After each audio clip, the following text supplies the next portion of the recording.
En waarom is je lievelingskleur groen? Ik denk, mijn ogen hebben een klein beetje groen in zich en ik draag graag groen.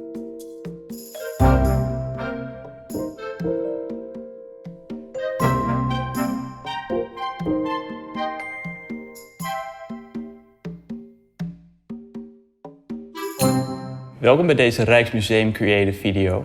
Deze lessenserie staat volledig in het teken van schilderen en kleurgebruik. En dat doe ik deze keer samen met een leerling. Oesnoer, welkom. Ja, dankjewel. Leuk dat je het bent.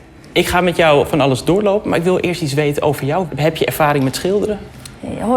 Ja, ik doe schilderen in mijn hobby. Ja. En hoe ga je om met kleur? Want wij gaan ons volledig richten op kleurgebruik in deze lessenserie. Ik hou van kleur.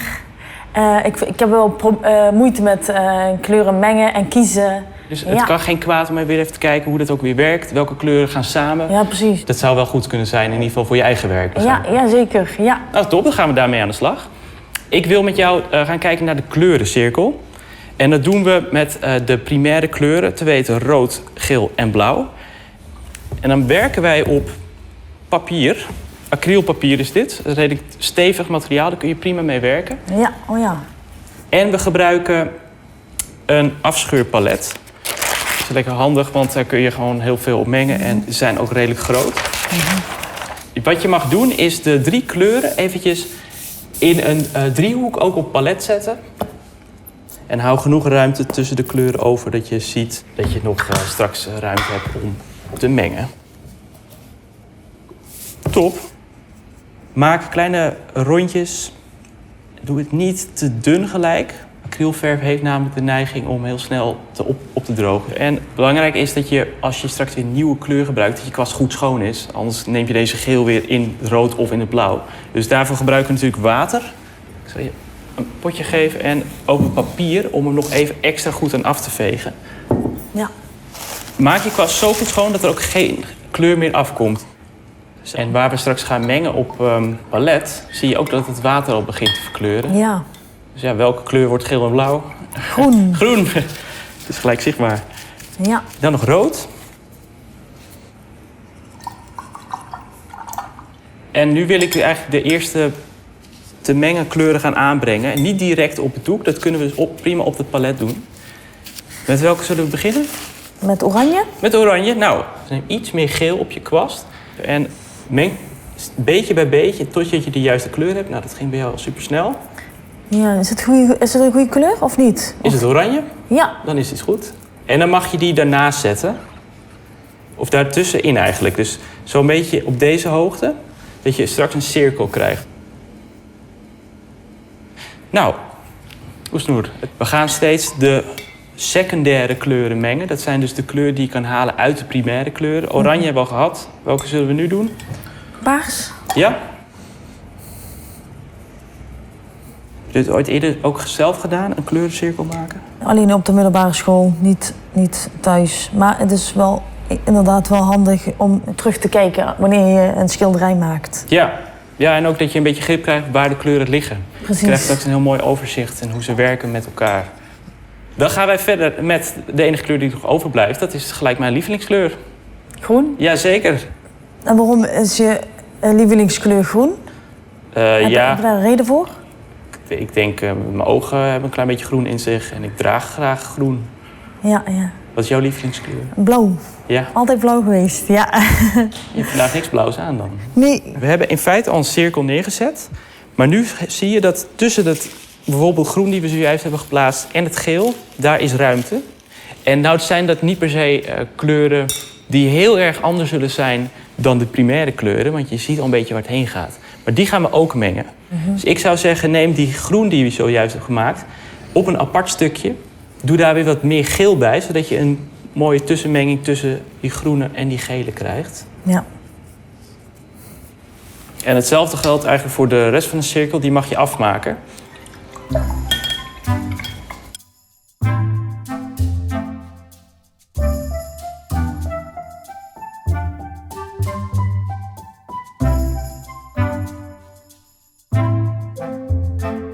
Wat wij hier eigenlijk aan het doen zijn, is de kleurencirkel namaken. Dit is de kleurencirkel van Itten, beroemd Bauhaus-docent van de vorige eeuw. En wat je hier ziet is de kleurenleer in feite. Hier in het midden zie je 3 kleuren. Dat zijn de primaire kleuren. En je ziet heel makkelijk welke kleur je daarvan uit kan mengen. Dus geel en rood maakt oranje. Maar wat het ook laat zien, is hoe de kleuren in de cirkel tegenover elkaar staan en welke kleuren goed samenwerken. Dus bijvoorbeeld oranje staat tegenover blauw in de kleurencirkel. En daardoor werken die kleuren in een soort van contrast met elkaar. Je noemt dat complementaire kleuren. Dus die staan tegenover elkaar en die reageren daarom ook wat heftiger op elkaar dan bijvoorbeeld een oranje en een rood. Het is een heel fijn hulpmiddel om naast je schilderij te houden of op het moment dat je aan het werk bent, om te kijken welke kleur je kan inzetten en hoe de kleuren uiteindelijk samen gaan werken. Als ik jou nu zou mogen vragen hoe je kleuren donkerder zou kunnen maken, welke opties zou jij kunnen bedenken? Zwart, met zwart. Ja, Of een donkerdere kleur. Ja, of een donkere kleur, ja zeker. Ja. Zwart is heel heftig vaak en kan ervoor zorgen dat er bijna een soort gat ontstaat in het schilderij. Of dat iets direct zwart wordt terwijl je eigenlijk alleen maar donkerder wil maken. Dus wat jou al heel goed aangeeft is, je kan ook een donkere kleur gebruiken. En ik wil eigenlijk gaan kijken of wij niet een eigen soort zwart kunnen mengen. Ik zou nemen wat blauw, wat rood. En dan wordt het natuurlijk weer paars. Ja. Maar wat gebeurt er als je daar nou weer wat geel bij gooit? Dan wordt het zachter, denk ik. Ja, nou probeer maar. En je mag ook eventjes een beetje wit en zwart op je palet doen. Is goed. En dan krijg je van mij een nieuw vel. En daarop gaan we een nieuw testje maken. Neem een primaire kleur en een schone kwast. Ja. En je begint in het midden, zoals de kleur eigenlijk direct uit de tube komt. Ja. En naar één kant gaan we nu steeds uitweiden en gaan we hem lichter maken. En aan de ene kant steeds donkerder.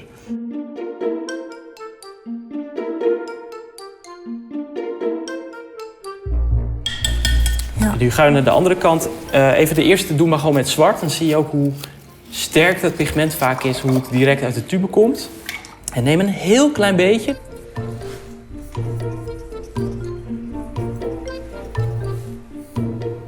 Je mag nu hetzelfde doen. Okay. Begin eventjes met rood in het midden.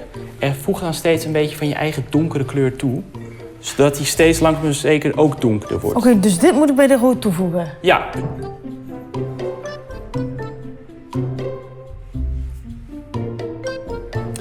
Je hebt nu een paar rijtjes gemaakt. Merk je verschil op tussen de donkere kleur en alleen gebruik van zwart?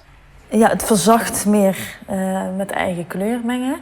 En dat verhardt meer. Ik wil even met behulp van jouw kleurencirkel laten zien hoe de kleuren samenwerken. Hoe werken die bijvoorbeeld samen op het moment dat ik die ervoor hou? Dan zie je dat er meer een harmonie bestaat. Ja. Zie je dat? Het werkt dus twee kanten op. Zo en zo. Dus als ik hem even in mijn andere hand hou, dan zie je dat die kleuren ook wat meer gaan werken met elkaar. Want ze worden niet afgeleid door die andere kleur. Maar ik zou natuurlijk ook zo kunnen houden. Werkt dit nog steeds? Ja. Ja, toch? Ja. En ook de contrasten, dus welke kleuren werken juist op een bepaalde manier samen doordat ze tegenover elkaar staan. De complementaire kleuren. En naar die kleurcontrasten, daar wil ik de volgende keer naar gaan kijken in de volgende les. Dan gaan we die ook inzetten in een werk.